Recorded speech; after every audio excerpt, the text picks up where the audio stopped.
আসসালামু আলাইকুম, আমি শিরিন সুলতানা চলে আসলাম নতুন একটি পর্ব নিয়ে। আজকের এই পর্বটিতে আমরা আলোচনা করব ফুলের বিবাহ। এই গল্পটি টাইপ 1 নিয়ে। টাইপ 1-এ আছে লেখক পরিচিতি।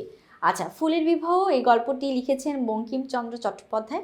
আমরা এক নজরে দেখে নিব বঙ্কিমচন্দ্র চট্টোপাধ্যায় থেকে আমাদের কেমন ধরনের প্রশ্ন পরীক্ষা আসতে পারে সেই বিষয়গুলো নিয়ে। দেখো, এক নম্বরে কি আছে? এক নম্বরে আছে বঙ্কিমচন্দ্র চট্টোপাধ্যায় কত সালে জন্মগ্রহণ করেছেন। আচ্ছা, তার জন্মসালটা হচ্ছে 1838 সালে। তিনি 1838 সালে জন্মগ্রহণ করেছে। উত্তর হচ্ছে ক। 2 নম্বর প্রশ্ন, বঙ্কিমচন্দ্র চট্টোপাধ্যায় কত সালে মৃত্যুবরণ করেছেন? সঠিক উত্তর হচ্ছে 1894 সালে। তারপর দেখো, তারপর কি আছে? তারপর হচ্ছে আমাদের 3 নম্বর প্রশ্ন। 3 নম্বর প্রশ্নে কি আছে?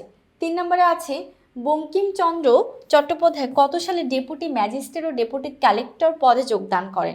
1858 সালে। উত্তর হচ্ছে 2 নম্বরটা। তারপর আমাদের 4 নম্বর প্রশ্ন। 4 নম্বর প্রশ্নে কি আছে? 4 নম্বর প্রশ্নে আছে কোন ধরনের সাহিত্য রচনায় বঙ্কিমচন্দ্র চট্টোপাধ্যায়ের অসামান্য কৃতিত্ব প্রকাশ পেয়েছে? মানে তিনি গল্প আছে, উপন্যাস আছে, নাটক আছে, তিনি কোনটা লিখে সব থেকে বেশি খ্যাতি অর্জন করেছেন? উত্তর হচ্ছে আমাদের 2 নম্বর প্রশ্ন। 4-এর 2। 5 নম্বর আছে বঙ্কিমচন্দ্র চট্টোপাধ্যায় কোন আদর্শে উপন্যাস রচনা করে অসামান্য কৃতিত্ব পেয়েছেন? সবটুকু হচ্ছে অপশনগুলো ভালো করে দেখা যাচ্ছে না, তোমাদেরকে একটু অপশনগুলো দেখাই দিই। 5 নম্বরে কি বলেছে?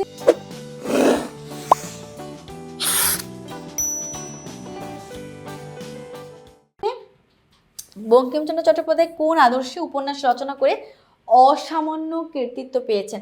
প্রাচ্য ভাবাদর্শে, ভারতীয় ভাবাদর্শে, ধর্মীয় ভাবাদর্শে? সঠিক উত্তর হচ্ছে পাশ্চাত্য ভাবাদর্শে। আচ্ছা, পাশ্চাত্য অর্থাৎ ইউরোপ আমেরিকা সেই ভাবাদর্শী বা তাদের কথা অনুযায়ী বা তাদের কাছ থেকে শিখে তিনি উপন্যাস বেশি লিখেছেন এবং অনেক বেশি খ্যাতি অর্জন করেছেন। আচ্ছা, এবার হচ্ছে আমাদের 6 নম্বর প্রশ্ন।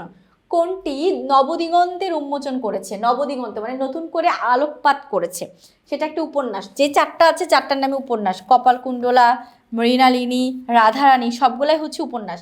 বাট সঠিক উত্তর হচ্ছে দুর্গেশ নন্দিনী।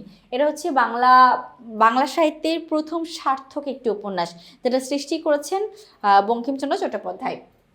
এবার আসি আমরা হচ্ছে 7 নম্বর প্রশ্নে। বঙ্কিমচন্দ্র চট্টোপাধ্যায়ের প্রথম প্রকাশিত বাংলা উপন্যাস কোনটি? কপালকুণ্ডলা, রাজসিংহ, বিষবৃক্ষ, দুর্গেশ নন্দিনী? উত্তর হচ্ছে 4 নম্বর, যেটা আমরা একটু আগে আলোচনা করলাম। তারপর আমাদের প্রশ্ন হচ্ছে 8। কোনটি বঙ্কিমের উপন্যাস? কৃষ্ণকান্তের উইল, বৈঠাকুনের উইল, মৃত্যুক্ষুধা, চতুরঙ্গ? সবগুলাই উপন্যাস, বাট বঙ্কিমচন্দ্র উপন্যাস কোনটা? সেটা হচ্ছে কৃষ্ণকান্তের উইল। তার মানে 8-এর উত্তর হচ্ছে আমাদের ক। এরপর 9 নম্বর দেখব, উপন্যাস ব্যতীত বঙ্কিমচন্দ্র আর কোন সাহিত্যের আঙ্গিকে কৃতিত্ব প্রদর্শন করেছেন? কবিতায়, ছোট গল্পে, ভ্রমণ কাহিনীতে নাকি প্রবন্ধে? উপন্যাসের পর তিনি সবথেকে বেশি খ্যাতি অর্জন করেছেন যেটা লিখে, সেটা হচ্ছে প্রবন্ধে।